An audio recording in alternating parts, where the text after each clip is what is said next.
बिस्मिल्लाहिर्रहमानिर्रहीम। अस्सलाम वालेकुम क्लास। आज आप लोगों का सेकंड लेक्चर है, सोशल साइकोलॉजी है और डिसिप्लिन आप लोगों का केमिस्ट्री है। इसमें मैं आप लोगों को, आप सिलेबस अपना देखें तो इसमें आपका सेकंड जो टॉपिक बनता है वो research method in social psychology है। तो इसमें हमारी सबसे पहले टॉपिक पायलट सर्च है, सर्वे मेथड है, फिर क्वेश्चनर कैसे डेवलप करना है, सैम्पल हैं और वेरिएबल्स है। तो अब हम अपना लेक्चर स्टार्ट करते हैं। सबसे पहले तो आपकी आती है पायलट स्टडी। पायलट स्टडी होती है कि हम कोई भी रिसर्च करते हैं तो उसके लिए हमें बेस प्रोवाइड कर देती है, मतलब कि कह लें कि आपको एक रिहर्सल मिल जाती है कि क्योंकि जब हमने रिसर्च करनी होती है तो हमें फर्दर बहुत सी चीज़ें चाहिए होती हैं कि हमने उसका प्रॉब्लम स्टेटमेंट लेना है, फिर हाइपोथेसिस लेने हैं और फिर हम उसका डाटा कलेक्ट करते हैं और फिर हमारी एक पॉपुलेशन से पूरा सैम्पल साइज डिज़ाइन और फिर हम उसको जो है वो स्केल्स के अकॉर्डिंग देखते हैं। तो देन फिर हम उसको जो है वो एक बाकायदा तौर पर जो है वो बनाते हैं और डाटा जो है वो एनालिसिस करते हैं और फिर हमको कैलकुलेट करके हमारा एक रिज़ल्ट निकलता है। तो ये जो चीज़ होती है, ये एक पूरी जो हमारी ये एक जो रिसर्च हम करते हैं, रिसर्च में जो तमाम एक जो प्रोसेस चलता है वो तमाम मेथडोलॉजी, रिसर्च मेथडोलॉजी होती है, उसके लिए हमें गाइड प्रोवाइड करती है। हमें ये जो है वो बताती है कि आपका अगर क्वालिटेटिव एनालिसिस है या क्वांटिटेटिव एनालिसिस है, उसकी आपने किस तरह से ये कह लें कि आपको मिनी रिसर्च के तौर पर आपको गाइडेंस मिल जाती है, एक रिहर्सल हो जाती है। आपका स्मॉल स्केल के अकॉर्डिंग है या लार्ज स्केल के अकॉर्डिंग है,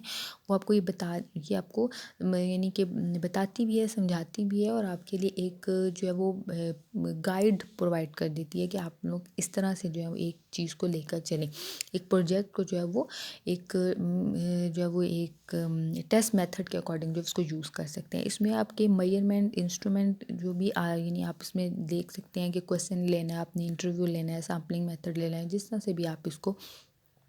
ले सकते हैं। और भी आपका डाटा एनालिसिस होता है, यानी मतलब सिंपल सी ये एक बहुत जो है वो एक सिंपल एक स्टडी है जिसको आप रिसर्च के अकॉर्डिंग जो है वो इससे हेल्प ले सकते हैं। जब आप अपनी एक प्रॉपर रिसर्च करते हैं तो उसमें आप इसके लिए एक थोड़ा सा जो है वो बेनिफिट ले लेते हैं कि आपको एक छोटी रिसर्च, मिनी रिसर्च मिल जाती है जिससे आपको समझ आ जाती है कि हमने अपनी बिग रिसर्च को कैसे लेके चलना है। तो ये आपका पायलट का हो गया। देन जो है वो आपका टॉपिक है हमारे पास सर्वे का। तो सर्वे जो है वो हमारे पास जब आता है तो ये सर्वे मेथड, ठीक है। सर्वे मेथड में मैं आपको दिखाती हूँ कि ये इसके मेन जो है वो टॉपिक आते हैं इसके, कि सबसे पहले तो हम सिलेक्शन प्रॉब्लम है, क्वेश्चनर है, सैम्पलिंग है, पॉपुलेशन यानी सैम्पलिंग टू पॉपुलेशन है, फिर आपका प्रोसीजर है, एनालिसिस डाटा है और फिर आपका रिजल्ट आ जाता है। इसको मैं आपको डिटेल से वैसे बताती हूँ जी कि हमारा जब रिसर्च होती है तो हम सबसे पहले कोई भी टॉपिक हमारा आता है प्रॉब्लम स्टेटमेंट के अकॉर्डिंग, जो हमारा एक टॉपिक ये वाला अगर हम कहते हैं कि हमारा बन गया, जो कोई भी टॉपिक हमने लिया तो उसमें हम सबसे पहले तो हाइपोथेसिस मतलब हमारे होते हैं कि आया कि ये हमारी हम रिसर्च कर रहे हैं कि आया कि इसका हाइपोथेसिस जो है हमारी पॉजिटिव है कि नेगेटिव है, मतलब कि ये हम ले रहे हैं कि ये होगा कि नहीं होगा, सिंपल वर्ड में अगर तो उसके लिए फिर हम वो एक सिलेक्शन हो जाती है। फिर हमने जब सिलेक्शन ये कर लिया है, एक टॉपिक को ले लिया है, हमने ये हाइपोथेसिस ले लिए हैं, तो हमने उसके लिए जो है वो एक बाकायदा जो भी टॉपिक हमने लिया है तो हमने उसको जो है वो फिर उसकी जो डाटा कलेक्ट करना होता है वो फिर हम होल पॉपुलेशन में से लेते हैं। आप होल पॉपुलेशन मतलब जो होती है हम उसमें से वो सैंपल उठाते हैं। अब होल पॉपुलेशन का मतलब क्या होता है कि हम इस तरह से करते हैं कि अब पूरे जैसे अब साहिवाल में हमने जी देखना है कि जी पूरे साहिवाल में कोरोना के कितने केसेस हैं और ये किस तरह से हैं। तो अब हम एक एक बंदे को जाके नहीं देखते होते कि हम जी उसको देखें जी इसमें चेक करें या कि हम वो रेशो निकालते हैं वहाँ से कि जो ज़्यादा जो ऐसे एरिया जो ज़्यादा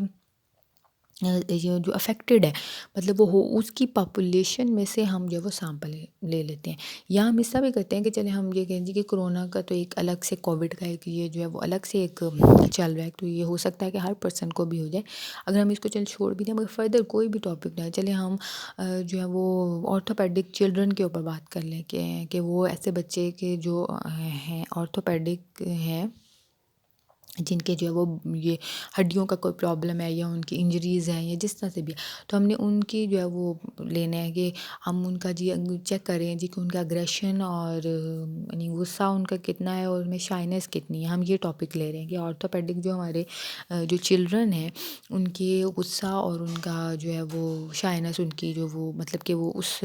कंडीशन में या उस कैफियत में जो है वो शाइनेस फील करें, तो हमने ये टॉपिक लेना है। तो हम क्या करेंगे कि हम पूरे साहिवाल में जाके तो नहीं ना देखेंगे, हम फिर वहाँ की सिलेक्टेड जो है वो सैंपल लेते हैं, यानी होल पॉपुलेशन में से सैंपल लेते हैं जो हमारा सैंपल साइज़ आता है। अब वो सैंपल साइज़ लेने के लिए हम फिर वहाँ से क्वेश्चनर बनाते हैं, जैसे आपका आगे जो है वो उन्होंने बताया हुआ कि कैसे डेवलप करना है क्वेश्चनर, तो हम वो क्वेश्चनर को डेवलप करते हैं। वो कैसे डेवलप करते हैं कि जी हम क्वेश्चनर जो है वो फिर हम उसको बनाते हैं।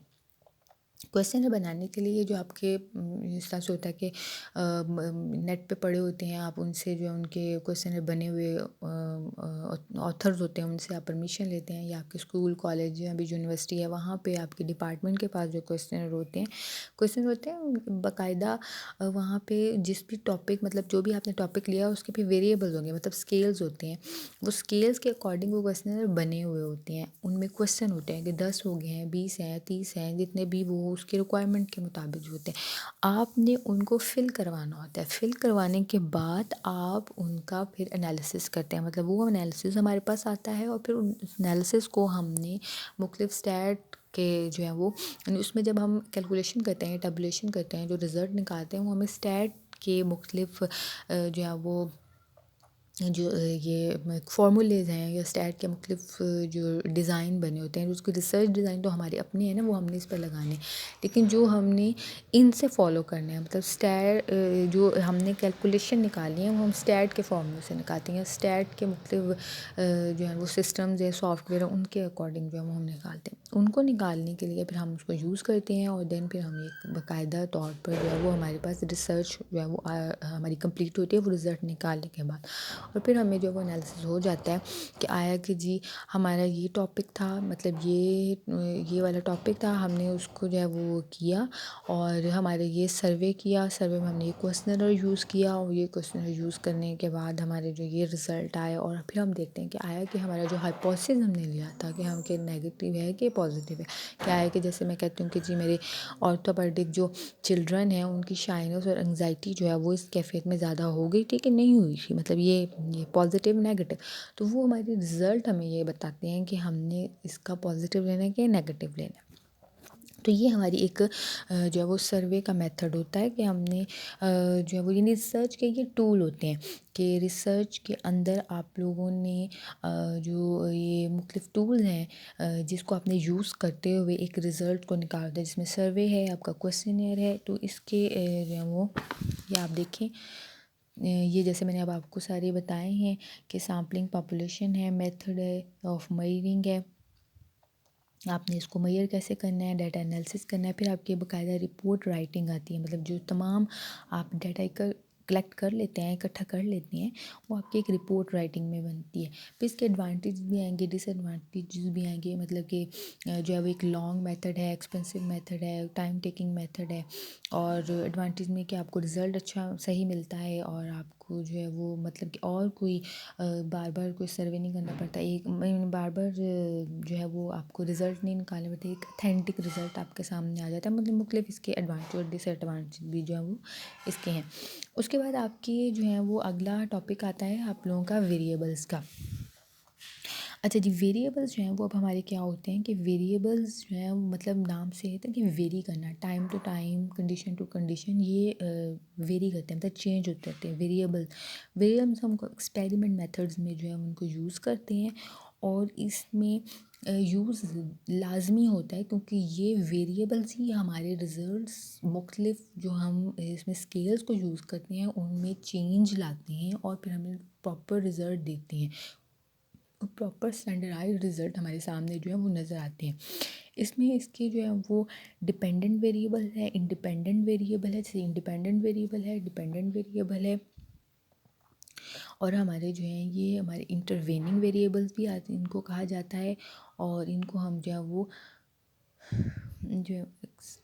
इंटरवेनिंग वेरिएबल्स जो हैं इनको भी कहा जाता है। अच्छा जी, ये जो वेरिएबल्स आते हैं हमारे अंदर, ये सबसे पहले तो हमारे इसके हैं जी इंडिपेंडेंट वेरिएबल्स। इंडिपेंडेंट वेरिएबल्स वो होते हैं जिनका अफेक्ट हम जो है वो डिपेंडेंट वेरिएबल्स पर चेक करते हैं। मतलब इंडिपेंडेंट, ये इंडिपेंडेंट है, इनको हमने चेंज नहीं करना, हमने इनका अफेक्ट जो है वो डिपेंडेंट वेरिएबल्स पे देखना है, ठीक है। और एक्सट्रेनियस वेरिएबल वो होते हैं, यानी में आउटर वेरिएबल, जो इंटरवेनिंग वेरिएबल भी इनको कहा जाता है। इंडिपेंडेंट वेरिएबल को मैं आपको इस तरह से इसकी एग्जांपल समझा सकती हूँ। मतलब फॉर एग्जांपल आपकी सैलरी है, तो सैलरी में तो कमी बेशी नहीं होती ना। तो अब ये होता है कि सैलरी आपकी जो है वो एक प्रॉपर आपके पास मौजूद है। अब इसमें जो है वो इफेक्ट ये होगा कि बाज़ का होता है कि सैलरी जो है वो आपकी कम या ज़्यादा हो गई, ठीक है। अब कम या ज़्यादा होने में एक आपके अफेक्ट जो है वो इसमें इंडिपेंडेंट वेरिएबल में ऐसे आ सकता है कि अगर आपने फॉर एग्जांपल इसकी कोई ना कोई मुख्तलिफ लगाई हुई हैं जी, कि आपकी कोई जो आपके जो सैलरी है उसमें से कोई चीज़ आप वहाँ से ले रहे हैं या किसी को आप देते हैं, या आपकी कोई अमाउंट कहीं बाउंड हुई है कहीं देनी, तो अगर कम ज़्यादा से भी आपका पूरा अफेक्ट उस पर पड़ता है। मतलब इंडिपेंडेंट वेरिएबल होते हैं कि जिनकी आपने अफेक्ट को डिपेंडेंट वेरिएबल्स पर चेक करना होता है। और जो आपके जो इंटरवेनिंग वेरिएबल्स हैं वो होंगे कि जैसे फॉर एग्जांपल कि अगर इसमें जो है वो आप में एक्सपेरिमेंट के दौरान जैसे आपकी टायर्डनेस हो जाती है, आप जो है वो फटीग आप में आ जाती है, मतलब हंगर फीलिंग जो है वो आती है, या कह लें कि आपका मेंटली आप स्ट्रेस में आ जाते हैं, ये किसी भी लिहाज से जो है ये आपके वेरिएबल्स जो अफेक्ट कर जाते हैं। मतलब ये वो वेरिएबल्स हैं जो फॉर एग्जांपल एक्सपेरिमेंट के दौरान जो है वो आउटर वेरिएबल्स के लिहाज से, कि अगर कोई गर्मी की या बहुत ज़्यादा सर्दी है वो आपको अफेक्ट कर जाती है, या एक्सपेरिमेंट में कोई भी एकदम से जो है वो कोई शोर आ जाता है, या कोई एक रूम के अंदर अगर आप कर रहे हैं तो कोई वहाँ पे कोई जानवर आगे आ जाता है, तो इस तरह से ये आपकी डिस्ट्रैक्ट कर देते हैं आपको, तो ये वो वेरिएबल्स में आएंगे।